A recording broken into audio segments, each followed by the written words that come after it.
اللهم صل على سيدنا محمد وعلى آل سيدنا محمد. أعوذ بالله من الشيطان الرجيم. بسم الله الرحمن الرحيم. الحمد لله رب العالمين، والصلاة والسلام على سيد المرسلين وعلى آله وصحبه أجمعين. Rabbi syarah li sadri wa yassir li amri wahlul 'uqdatam min lisani yafqahu qawli. Subhanaka la ilma lana illa ma 'allamtana innaka antal alimul hakim. Wala hawla wala quwwata illa billahil aliyyil azim. Kitab Fathul Mu'in, muka surat 60, petok yang kedua daripada bawah. Petok yang kedua daripada bawah. Qala al-muallifu rahimahullahu ta'ala wa nafa'ana bi'ulumihi amin. Wa yajibu qada'uhu las-salati wa yajibu qada'uhu las-salati ay la yajibu qada'us salati wa yajibu qada'uhu las salati ay la yajibu qada'us salati bal yahrumu qada'uha 'alal aujahi. Terjemahan dia, puasa tertinggal di sini wajib diqada, sedang solat tidak. Bahkan haram mengqadakkan solat atas dasar beberapa wajah, alal aujahi, atas pandangan yang ada wajah. Wa yajibu qada'uhu, dan wajib oleh qada' akannya, akan saum, akan puasa. La salah, tidak wajib oleh qada' akan sembahyang. Bahkan haram oleh qada' akannya, akan sembahyang. Wajib qada puasa ni atas orang yang haid dan nifas. Kemudian orang yang haid dan nifas tak semayang, tak wajib qada semayang. Ini sambungan kepada salatun wa qiraatun wa saumun atas tu. Dia sambung di wa saumun. Terdahulunya haram atas orang haid dan nifas, haram oleh sembahyang. Orang haid, orang nifas haram sembahyang. Wa qiraatun, dan haram atas orang haid dan nifas membaca Al-Quran. Wa saumun, dan haram atas orang haid dan nifas oleh puasa. Orang haid dan nifas haram sembahyang, haram membaca Al-Quran, dan haram berpuasa. Dan wajib oleh qada akannya, akan puasa yang diharamkan puasa pada masa haid dan nifas. Tidak diwajibkan qada akan sembahyang yang diharamkan pada masa haid dan nifas. Bahkan haram pula kalau buat rajin lagi qada akan sembahyang. Dia gitu. Jadi sambungannya berkaitan dengan wasaumun. Jadi orang yang haid dan nifas haram puasa. Orang yang haid dan nifas haram sembahyang. Puasa ditinggalkan, sembahyang ditinggalkan. Puasa ditinggalkan, wajib qada. Sembahyang yang ditinggalkan tidak wajib qada. Ini adalah ijma' ulama. Puasa yang ditinggalkan pada masa haid dan nifas wajib qada.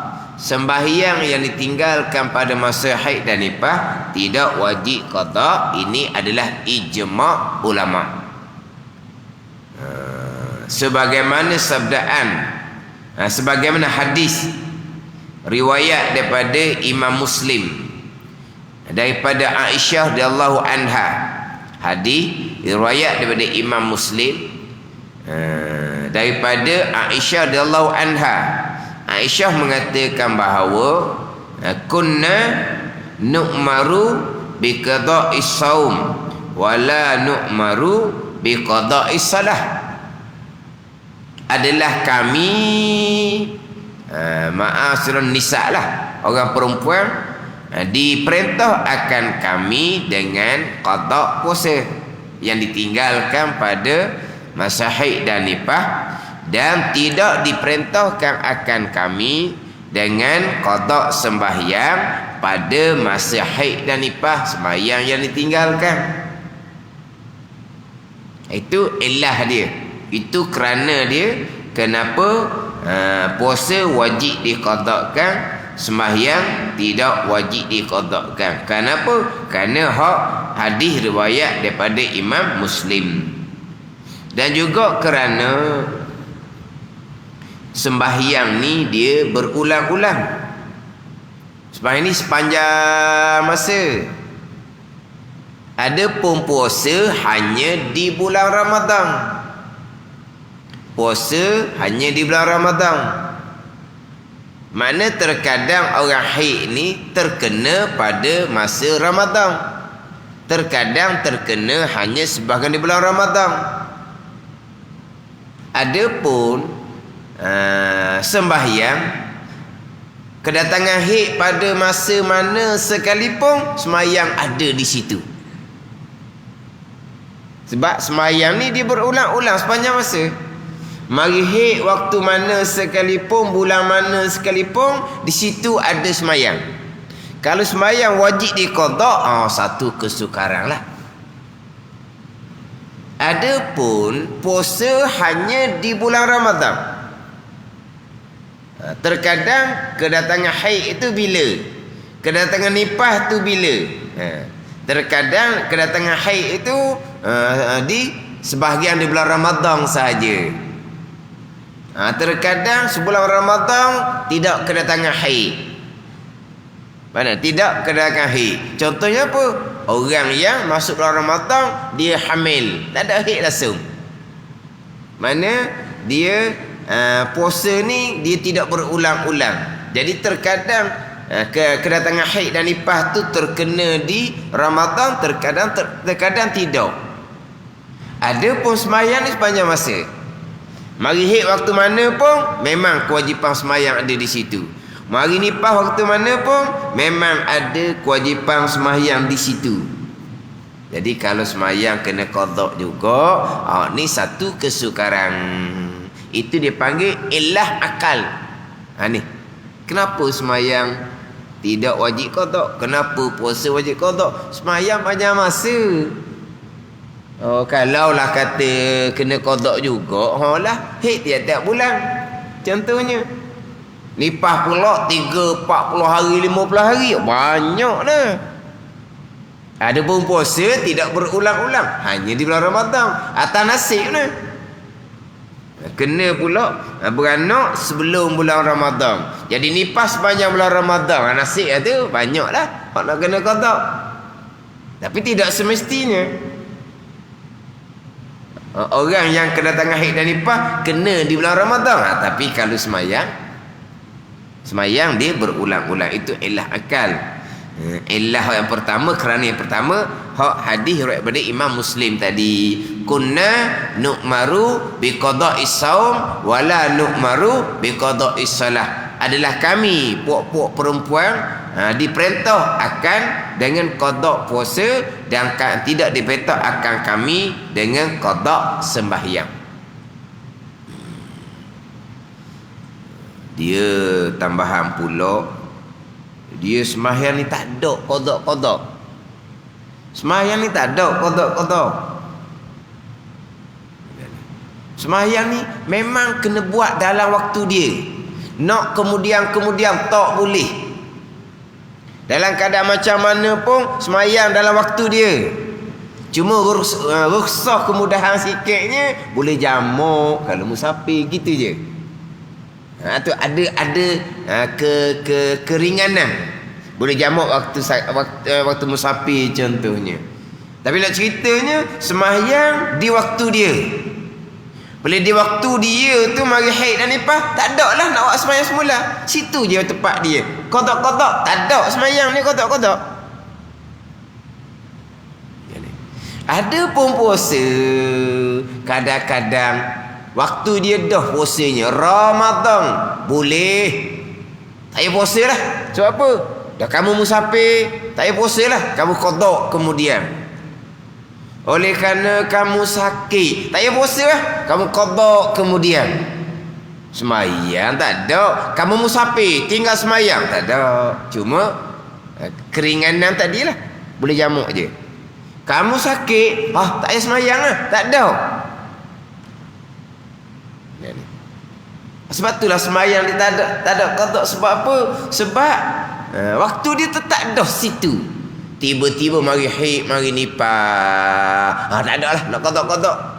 Dah waktu tu ada haid, ada nifas, semayang waktu lain tak ada, waktu lainnya tak ada qada' semayang ni. Tak ada ayat qada' semayang. Ingat baik, tak ada ayat qada' semayang. Penipala susah hidup hospital, tak apalah dak semayang, balik rumah nantilah qada'. Tak ada ajaran seumpama tu. Semayang tak ada qada'. Semayang ada qada'nya hanya tertidur, terlupa. Baru ada qada'. Tu nak orang negara tak sengaja. Jadi kenapa orang haid tak wajib qada' semayang? Tapi kalau orang haid tinggal puasa wajib qada'. Tadilah sembahyang tak ada takhir. Tak ada nak sembahyang semula, tak ada. Puasa ada takhir dia. Ada boleh puasa semula. Tadilah musafir buka lah, tak payah berpuasa. Sakit tak buka lah, sakit kau, qada'nya kemudian. Ni makna puasa tu ada dia punya, boleh buat semula. Sembahyang dia sakit, pening kepala, tak apa. Qada' tinggal sembahyang. Awak qada' bila balik rumah nanti. Duduk di hospital payah nak sembahyang. Tak ada seumpama tu.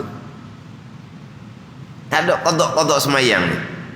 Hak tinggal masa muda tu, tu orang jahat. Lagi ahli sunnah wal jamaah tinggal sembahyang pandangan mazhab Hambali murtad dah. Tak ada jahat sekalinya, tinggal sembahyang lah jahat sekali.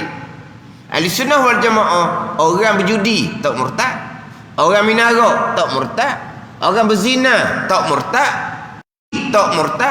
orang bunuh orang tak murtad, orang tinggal sembahyang mazhab Hambali murtad dianya.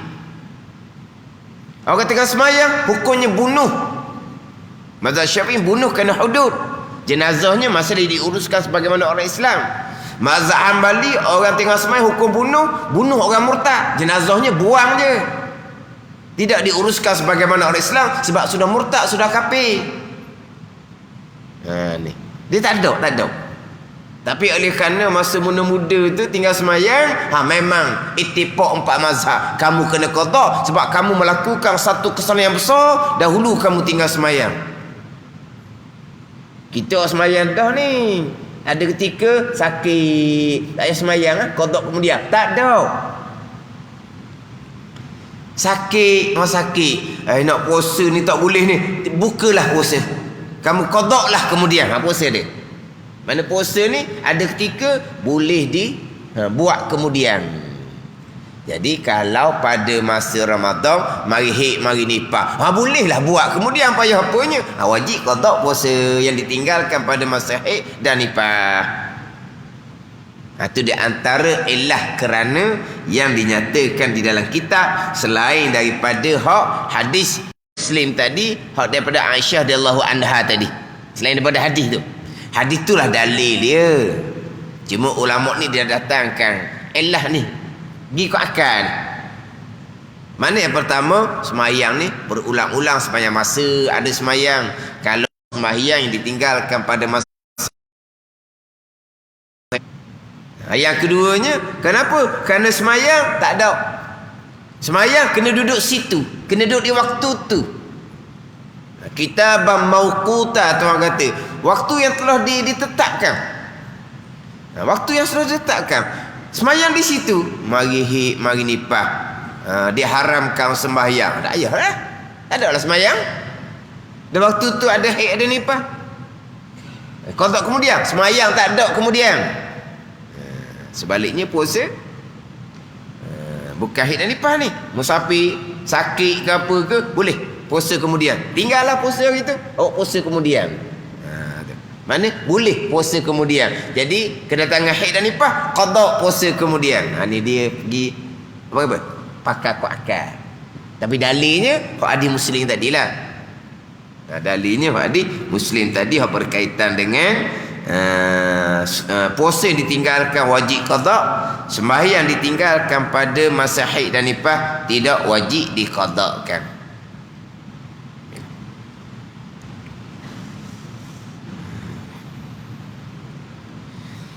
Kemudian hak berkaitan dengan qada puasa, sembahyang tidak wajib qada. Bahkan kalau rajin-rajin juga tiba-tiba diqadakkan sembahyang dia, pandangan dalam kitab Fathul Mu'in ini hukumnya adalah haram.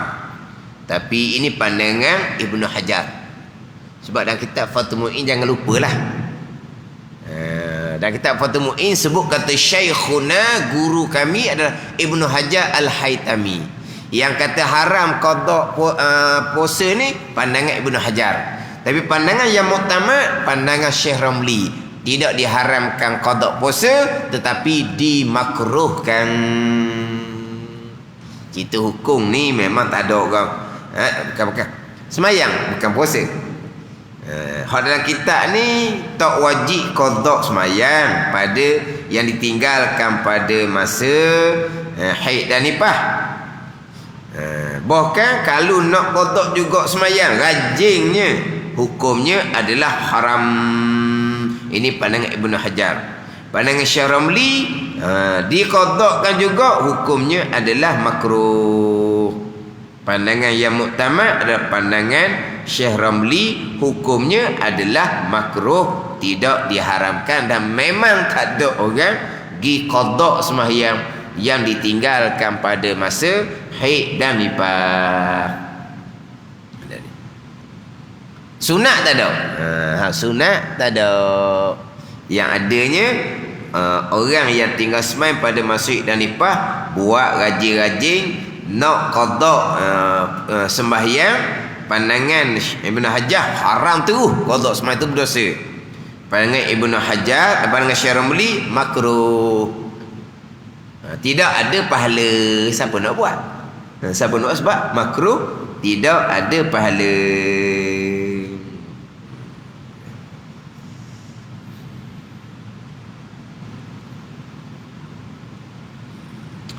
Dia kalau adalah dia nak qada sembahyang ditinggalkan, adalah contohnya orang tu gila, dia gila, lepas tu disiuman kembali. Dan kitab dia kata sunat diqadakkan balik sembahyang yang ditinggalkan pada masa dia gila. Sunat dia gila sebulan misalnya, lepas disiuman dia gila, masa dia gila dia tak wajib sembahyang. Kalau sembahyang pun tidak sah sebab akal dia tidak tamyiz. Lepas disiuman macam mana sembahyang tu? tidak diwajibkan qada sebab pada masa gila kewajipan semayang gugur, tetapi disunatkan qada. Disunatkan qada sembahyang yang ditinggalkan pada masa gila. Sembahyang ditinggalkan pada masa haid dan nifas, pandangan Syekh Ibn Hajar haram qada, pandangan Syekh Ramli makruh qada dan tidak ada pahala sembahyang yang diqadakan hak ditinggalkan pada masa haid dan nifas. Ini kita bicara hak berkaitan dengan tidak wajib qada. Wajib qada puasa, tidak wajib qada sembahyang. Kalau kita bicara pula berkaitan dengan syarat. Kalau kita bicara berkaitan dengan syarat, kita minggu lepas panjang berbicara dah berkaitan dengan syarat tau. Syarat wajib, suci dia haid dan nifas, darah talqin, darah yang keluar ketika sakit nak beranak, itu bukan darah haid, itu bukan darah nifas. Masih lagi kekal kewajipan sembahyang kita bicara minggu lepas. Sebab apa? Sebab yang menggugurkan kewajipan sembahyang adalah kedatangan darah haid dan darah nifas. Sebab syarat wajib sembahyang suci daripada haid dan nifas. Apabila kedatangan haid dan nifas, gugur kewajipan sembahyang. Dan apabila gugur kewajipan sembahyang, sembahyang tu tidak wajib diqadakan. Berbeza dengan syarat wajib puasa. Kalau kita balik pada syarat wajib sembahyang, di antaranya suci daripada haid dan nifas. Itu syarat wajib sembahyang. Apabila kedatangan haid dan nifas, gugur kewajipan sembahyang, tak wajib qada dah, sembahyang gugur dah kewajipan. Berbeza dengan puasa. Syarat wajib puasa tidak ada di antaranya suci daripada haid dan nifas. Tidak ada. Mana orang haid dan nifas tidak gugur kewajipan puasa dia. Sebab tidak ada syarat wajib puasa suci daripada haid dan nifas. Tidak ada. Ada ni. Syarat wajib puasanya Islam, baligh, berakal, sama macam syarat wajib sembahyang. Syarat wajib sembahyang Islam, baligh, berakal, suci dari haid dan nifas. Syarat wajib puasa Islam, baligh, berakal, sama. Yang keempat, syarat wajib puasa mutiqun ala saum, kuasa, mampu berpuasa, bukan orang sakit.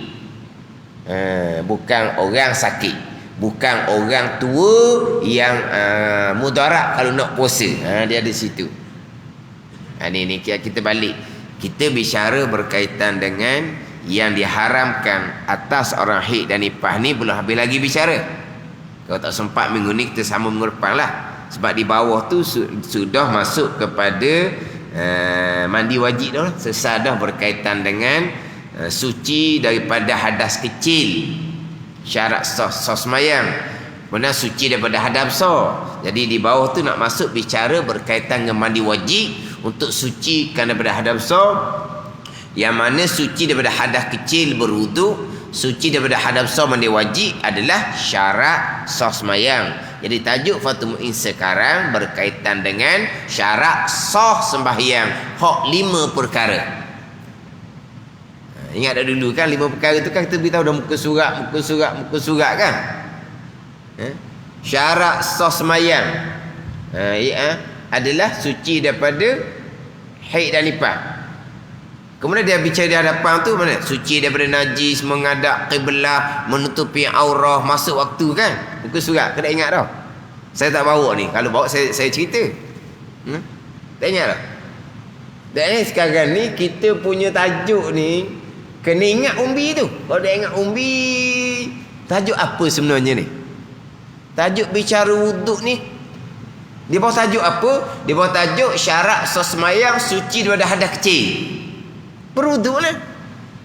Kemudian masuk pula tajuk mandi wajib. Syarat sah semayang suci daripada hadap sah.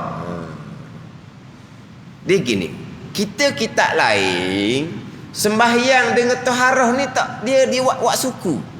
Faham tak? Taharah dengan semayang kita lain dia buat suku. Masuk je kitab fiqh, kitabut taharah, babut taharah, bersuci. Habis panjang, barulah kitabus solah, babus solah. Habis babus solah, babus saum, bab puasa. Jadi bab solah dengan bab puasa memang lain-lain. Bab semayang, bab semayang. Bab puasa, bab puasa. Bab haji, bab haji. Bab zakat, bab lain-lain. Macam mana pula bab taharah dengan bab semayang? Macam lain-lain juga tu. Jadi kitab lain gitu. Ada pun kitab Fathul Mu'in ni tak ada tajuk babut taharah. Tak ada. Kitab kita dimulai dengan kitabus solah. Tak ada bab taharah. Kitabus solah. Macam kitab Hidayatus Sibyan tu. Kalau saya baca duha pagi tadi di Masjid Bukit Besar tu. Hidayatus Sibyan tak ada tajuk taharah. Dia ada tajuk semayang sahaja. Macam Fathul Mu'in. Bila masuk tajuk semayang, ada syarat wajib semayang, syarat sah semayang. Syarat sah semayang ada 5. Mana 5-nya? Yang pertama, suci daripada hadas kecil dan hadas besar. Suci hadas kecil kena ambil wudu. Tajuknya tajuk wudu panjang dia. Rukun wudu, sunat wudu, membatalkan wudu. Kemudian syarat sah semayang laginya suci dah hadas besar. Ni di bawah tu nak masuk bab mandi wajib. Manapa kita belajar semayang, kita belajar mandi wajib adalah belajar bab semayang, syarat sah semayang, bukan bab lain. Dia masuk pula bab wudu. Masuk bab wudu ni, berapakah syarat wudu? Ada 5 syarat wudu. Yang pertama, air mutlak. Bicara pula air mutlak. Dia ni tajuk tu lagi. Ingat ke tak? Kena buat gambar raja. Dah, syarat wudu. Yang pertama, air mutlak. Dia bicara tajuk air mutlak. Tapi bicara air mutlak ni bicara apa? Bicara wudu. Wudu bicara apa? Bicara semayang. Jadi yang kita duk belajar bab taharah ni lah belajar bab semayang. Takut orang salah faham. Kita mari dengar kata kitab Fathul Mu'in duk ajar bab semayang. Bab semayang apa cerita bab air mutlak lah. Lepas lama dah. Cerita bab wudu lah. Lepas tu sebelum tu, lepas tu cerita pula bab tayamum. Bila kita nak belajar bab semayang? Tak baca bab semayangnya apa? Belajar rukun lah. Belajar rukun tu belajar semayang. Semayang ni bukan rukun saja. Semayang ni syarat dan rukun. Semayang ni melengkapi syarat dan rukun. Itulah belajar semayang. Jadi antara syarat dengan rukun, mana buat dulu? Mana buat dulu? Syarat dulu ke rukun dulu? Takbir dulu siap-siap. Takbir niat dulu siap-siap, lepas tu baru ambil semayang. Lepas tu baru nak mandi wajib. Syaratlah dulu. Dia belajar syarat. Sebab apa ni? Ajar bab semayang.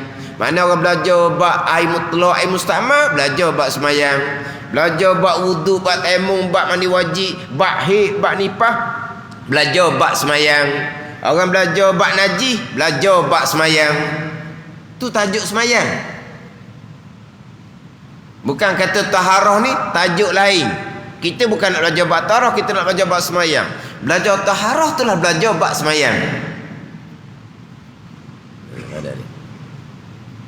Jadi kitab Fathul Mu'in kita tak ada tajuk taharah. Dimulai dengan tajuk sembahyang. Jadi nanti dia akan masuk bicara bab mandi wajib itu. Jadi kita tak selesai lagi bicara perkara yang diharamkan atau orang haid dan nifas. Dia ada lagi beberapa perkara. Cuma kita nak pergi kepada bab qada semayang, qada puasa tak wajib qada semayang yang ditinggalkan pada masa haid dan nifas. Kenapa? Kerana hak tadi hadis Nabi apa semua. Ni kita balik pada susunan hak kitab pula. Syarat wajib semayang suci dari haid dan nifas. Islam balik berakal suci dari haid dan nifas. Bila kedatangan haid dan nifas, gugur kewajipan semayang. Dah gugur dah, kau tahu apa lagi? Kalau kita pergi bahas kau tu. Dah bahas dengan hak hadis Muslim tadi ni. Bahas tu. Ni. Mana bila kita bahas kau tu, mana bahas ikut hadis dah tu. Kenapa pula puasa wajib diqadakkan? Kita tengoklah pula syarat wajib puasa. Syarat wajib puasa, Islam, baligh, berakal, sama dengan semayang. Sama je 3 mula-mula ni. Yang keempat, syarat wajib puasa, mutikun ala saum, kuasa atas puasa, bukan orang sakit dan bukan orang tua. Tapi ada tak syarat wajib suci dari haid dan nifas? Tidak ada. Berarti orang haid dan nifas tak gugur kewajipan puasa. Sebab tu kemudian wajib qada. Situ. Suci dari haid dan nifas, syarat wajib semayang.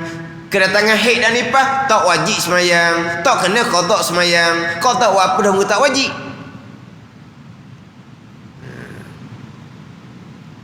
Adapun syarat wajib semayang dan syarat wajib puasa tak ada suci dia haid dan nifas. Jadi makna orang haid dan nifasnya tidak gugur kewajipan puasa. Kena qada kemudian. Sebab tidak gugur kewajipan. Dia gitu. Jadi bab puasa ni kalau sakit, kalau tua, mudarat puasa, gugur kewajipan puasa. Kita maklum diganti dengan kewajipan fidya berat cupak sehari 675 gram. Tu bab puasa. Ada tak bab semayang, syarat wajib semayang, kuasa atas semayang? Ada tak? Tak ada. Sakit macam mana sakit sekalipun, kita minggu lepas, sakit beranak, sakit macam mana sakit sekalipun, tak gugur kewajipan semayang selagi akal sedar.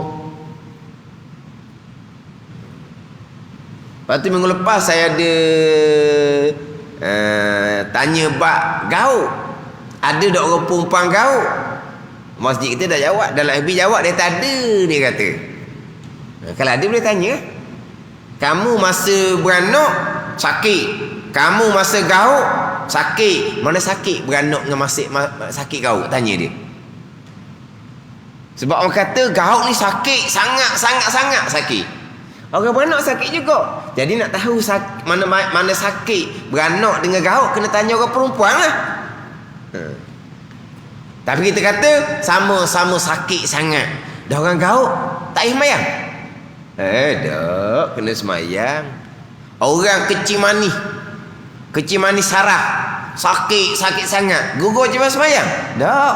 Sakit habis-habis sakit sekalipun, kekal kewajipan semayang. Sebab apa? Sebab semayang lagi sakit lagi mudah. Puasa dia makan sehari, tempoh masa dia sehari.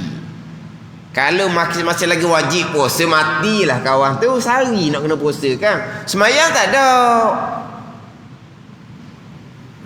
Bertambah sakit, bertambah mudah semayang. Bertambah sakit, bertambah mudah semayang. Sakit main duduk pun tak boleh, mengiring pun tak boleh, melentang. Kemudian masa rokok sujud isyarat dengan angkat kepala masa melentang. Angkat kepala pun tak boleh, lagi mudah, tak payah angkat kepala. Rokok pejam mata isyarat, iktidal celek mata. Sujud pertama pejam mata, duduk antara sujud celek mata. Sujud yang kedua pejam pula mata. Payah. Lagi mudah. Mata tak nak buka dah sakit sangat-sangat ni. Memperlakukan rukun sembahyang dengan hati. Bertambah sakit, bertambah mudah sembahyang. Tak ada gugur lepas semayang kerana sakit, ada. Dia berbeza dengan puasa. Sakit dia tinggal kulit, tinggal tulang je. Tak, kekal kewajipan sembahyang selagi berakal. Sebab sembahyang mudah bagi orang sakit. Mudah payah, tak ada payah, lagi mudah. Kita payahlah nak berwudu, nak menyucikan dan najis. Kita hanya wajib minta tolong kepada orang lain. Itu saja kewajipan kita. Tak ada payah-payah. Orang sakit ni nak semayang lebih daripada raja semayang lagi. Najis orang basuh, wudu orang wudu kan, baju semayang orang yang pakai kan. Raja orang istinjakkan dia. Raja wudu orang ambilkan ke dia. Raja dia nak ambil semayang, adakah orang yang wudukan dia? Tak. Raja nak semayang, adakah orang yang pakaikan baju dia? Tak. Buat sendiri belaka. Ni cerita ni kita katalah buat sendiri belaka lah. Orang sakit lebih daripada raja dia. Orang lain buat belaka kan. Istimewanya orang sakit mana ada payah orang buat.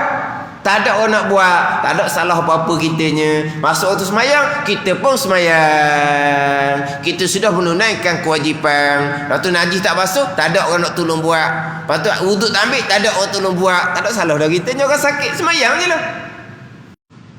Mana? Tak ada. Sebab semayang tak ada. Sakit habis-habis sakit pun kekal kewajipan semayang. Tua pun, tua bokok dah, kekal kewajipan semayang selagi akal dia molek. Bokok ni siapa tahap rokok dah. Siapa tahap rokok pun. Lepas tu macam mana nak semayang? Qiyam Fatihah dia. Rokok pun rokok juga. Nak buat mana? Pada ni. Ada. Sekarang ni dia bukan rokok, dia qiyam, berdiri. Tapi dah bokok macam rokok. Dia pun takbir macam rokok tapi bukan rokok lagi ni, tak rokok lagi. Tapi dah dia bokok Masa takbir dalam bokok gini. Fatihah pun dalam rokok gini, bukan rokok ni. Dia bongkok. Siapa masa rokok, gitulah juga. Gitulah juga. Cuma dia kena kosak untuk rokok untuk membezakan dengan sebelum rokok tu je. Mana bokok 7? Apa?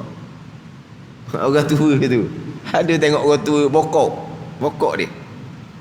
Tapi dia berjalan laju, sungguhlah dia berjalan. Maknanya sehat, tapi masalah tulang lah, begitulah. Maknanya sakit sangat-sangat, tua macam mana pun kekal kewajipan semayang. Sebab tak ada syarat wajib semayang, kuasa semayang. Apa? Ngedok-ngedok. Tak ada. Kita tak rok. Tak ada. Selagi berakal, selagi itu kekal kewajipan sembahyang. Sebab tidak ada syarat wajib semayang, kuasa atas semayang berbeza dengan syarat wajib puasa, kuasa atas puasa. Tak kuasa puasa, gugur kewajipan puasa, digantikan dengan kewajipan fidyah. Secupak sehari, secupak Baghdadi, kalau kira gram 675 gram.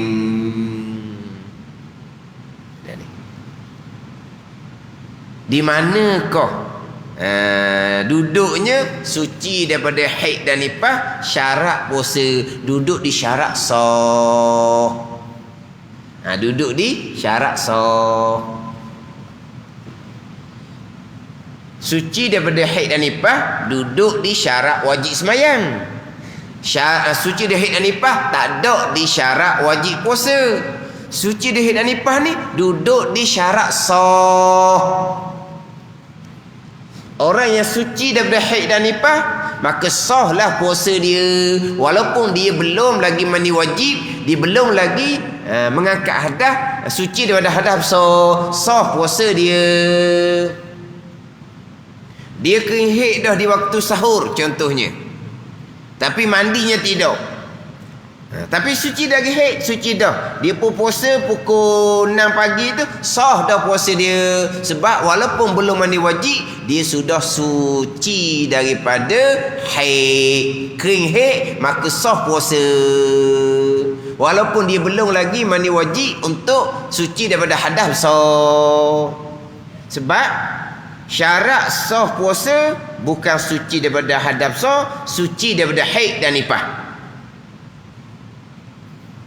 Faham tak dia?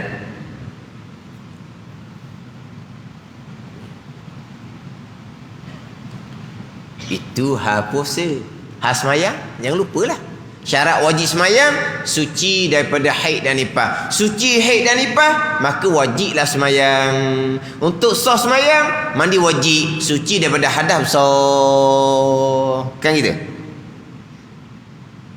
Adapun puasa suci daripada haid dan nifas, syarat sah puasa. Haid kering dah pukul 5 pagi, puasa pukul 6 pagi subuh tu, walaupun belum mandi wajib, puasanya sah sebab sudah suci daripada haid, walaupun belum suci daripada besar sebab belum mandi wajib. Faham tak? Tapi tak boleh berhenti setakat tu. Kena balik semula. Sembahyang. Apa dia syarat wajib sembahyang? Suci daripada haid dan nifas. Kering haid berkewajipan semayang. Nak semayang mencukupkan syarat sah, suci daripada hadas besar, wajib kena pergi mandi wajib segera untuk sembahyang. Kan itu hal semayang. Jadi kalau dia kering haid pukul 5 pagi, waktu apa 5 pagi? Bukan waktu isyak. Ke habis dah waktu isyak? Waktu isyak. Bila pukul 5 pagi kering haid, lepas sembahyang isyak dan qada maghrib. Bila pukul 5 pagi itu suci dia haid dan nifas, berkewajipan sembahyang, wajib kena mandi segera untuk sembahyang isyak dalam waktu isyak. Pukul 5 pagi dia tak bolehlah kata saya nak mandi lepas subuh, puasa saya sah ke tak? Puasa awak sah sebab awak sudah suci dia haid dan nifas. Tapi awak puasa meninggalkan semayang. Orang puasa tinggal semayang, Tuhan terima ke tak? Puasa sah ke tak? Sah. Sebab apa? Sebab sudah suci dia haid dan nifas pukul 5 pagi, pukul 6 pagi waktu subuh, dia sudah suci daripada haid dan nifas. Sah dah puasa dia. Tapi Tuhan terima tak puasa dia? Apabila ditinggal semayang isyak? Tuhan terima tak puasa? Sah memang sah. Tuhan terima tak puasa orang tinggal semayang? Semayang apa pula saya tinggal? Dah awak suci haid masa mana tadi? Pukul 5, pukul 4 pagi. Itu bukan waktu isyak. Yelah waktu isyak. Dah? Apakah syarat wajib semayang? Suci dia haid dan nifas. Awak suci dah kan? Maka awak wajib semayang. Kena mandi wajib segera lah. Saya nak makan sahur. Sahur sunat je. Ada ni. Dia tak boleh berhenti cerita bab puasa saja tu. Sebab ni saya biasa cerita hal ni. Saya biasa dengar soalan-soalan dalam radio ke apa, soalan tadi. Dia waktu sahur haid dia kering dah. Tapi dia nak siap sahur, dia tak mandi. Dia mandi lepas masuk waktu subuh. Sah tak puasa saya? Jawabnya sah puasa sebab dia puasa sudah suci kering haid. Sah puasa. Sebab syarat sah puasa bukan suci daripada hadas besar. Yang bertanya lupa kepada kewajipan solat isyak. Ustaz yang menjawab pula tidak peringat. Awak tu tak boleh jadi gitu. Awak tanya bab puasa, betul puasa awak sah sebab awak sudah suci haid dan nifas. Tapi bila awak suci haid dan nifas pada waktu sahur, pada waktu isyak, berarti awak wajib sembahyang isyak. Sebab syarat wajib sembahyang suci haid dan nifas kembali cukup. Awak kena mandi segera untuk sembahyang isyak dalam waktu isyak tu. Tapi kalau tanya bab puasa sah ke tak, memang sah. Tapi orang yang puasa yang tidak sembahyang isyak, Tuan terima puasa seumpama tu, sah memang sah. Dia nak tanya masuk waktu subuh dalam keadaan berhadas besar tak mandi wajib lagi. Hak ni boleh tanya orang yang berhadas besar kerana bersetubuh, bolehlah tanya. Sebab orang bersetubuh ni isyak semayang dah. Ke isyak tak semayang lagi, bersetubuh dulu. Isyak semayang dah, bersetubuhnya kemudian. Jadi masuk pagi bangun tu lewat. Jadi mandi wajibnya belum. Mandi wajib lepas daripada masuk waktu subuh. Hukumnya makruh. Sebab dia berpuasa dalam keadaan dia berhadas, so makruh je lah. Nak tanya orang berpuasa dalam keadaan belum mandi wajib ni, belum mandi wajib daripada hadas janabah bersetubuh, sebab isyak di semayang dah. Adapun berkaitan mandi wajib daripada haid ke haid dah, di waktu sahur tu waktu isyak, wajib mandi segera untuk sembahyang isyak yang sudah wajib isyak, sebab cukup syarat wajib suci daripada haid dan nifas. Guna. Ni kalau kita balik kepada persoalan puasa dan sembahyang, kita balik kepada hukum fiqh, syarat wajib, syarat sah. Kenapa puasa wajib diqadakkan? Sebab suci dari haid dan nifas bukan syarat wajib puasa, maka kekal kewajipan dia kena qada kemudian. Kenapa orang tinggal sembahyang pada masa haid dan nifas tak wajib qada? Sebab syarat wajib sembahyang suci dari haid dan nifas. Datang haid gugur kewajipan sembahyang, datang nifas gugur kewajipan sembahyang. Dah gugur dah kewajipan sembahyang, qada apa lagi? Ni kalau kita balik kepada hukum fiqh, syarat wajib sembahyang dan juga syarat wajib puasa. Jadi kita hok bicara lagi ni hok berkaitan yang diharamkan atas haid dan nifas ni, kita nak kena baca hok tempat yang sama dah. Sebab kalau kita masuk petok bawah tu masuk tajuk lain dah tu, masuk tajuk mandi wajib dah. Jadi kita baca semula minggu depan, wa yajibu qada'uhu las-salah. Situlah. Jadi mana kita masih lagi di tajuk bab sebelum. Kalau kita masuk bawah tu wat-taharatus saniyatu al-ghuslu, tu masuk tajuk lain dah. Jadi kita ulang balik kita baca tadi, sebab kita nak ulang balik berkaitan, nak tambah lagi berkaitan dengan yang diharamkan atas orang haid dan orang nifas. Wallahu a'lam. Bismillahirrahmanirrahim. Alhamdulillahirabbil alamin. Wassalatu wassalamu ala sayyidil mursalin wa ala alihi wa sahbihi ajma'in. Allahumma aftah alaina futuhal arifin. Allahumma allimna ilma aqdamin wa fahimna famasabikin warzuqna ruqat talibin. Allahumma zidna ilma wa alhiqna bis salihin. Wa sallallahu ala sayyidina Muhammadin wa ala alihi wa sahbihi wa sallam. Walhamdulillahi rabbil alamin.